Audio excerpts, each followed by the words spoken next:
আসসালামু আলাইকুম রহমতুল্লাহি ওয়া বারাকাতুহু। প্রিয় দর্শক, আজকে একটা চাল কুমড়ার ক্ষেত পরিদর্শনে আসছি। মাছি পোকার জন্য ফেরোমেন বিস্টপ ব্যবহার করেছেন এই কৃষক, যদিও পাশাপাশি কীটনাশকও প্রয়োগ করছেন তিনি। এই জমিতে প্রথমে আলু ছিল। কৃষক আলু তোলার পরে চাল কুমড়ো চারা রোপণ করেছেন। এই চাল কুমড়ার চারা রোপণের পর গাছে এখন প্রচুর ফুল ফুটেছে এবং পর্যাপ্ত জালিও বের হয়েছে। এখন প্রধান শত্রু এর মাছি পোকা। কৃষক ফেরোমেন টোপ ব্যবহার করেছেন, আবার পাশাপাশি পলির মধ্যেও সে রেখেছেন।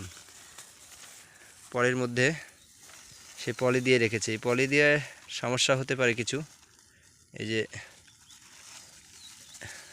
বাতাস না ঢোকার কারণে হয়তো পলিটা যদি কোনো স্পট থাকে সেখানে হয়তো পচনও ধরতে পারে, বা মাছি পোকা যদি আগে থেকে সেখানে টাচ করে থাকে সেখানে হয়তো পোকার উপদ্রব হতে পারে।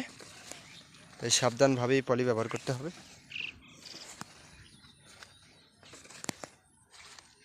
আলহামদুলিল্লাহ,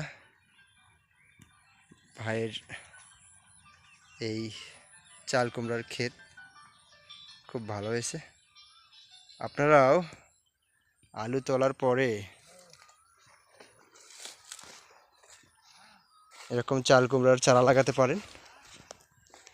এখানে সে আলু চাষ করছিল, আলুতে বাম্পার ফলন হয়েছে।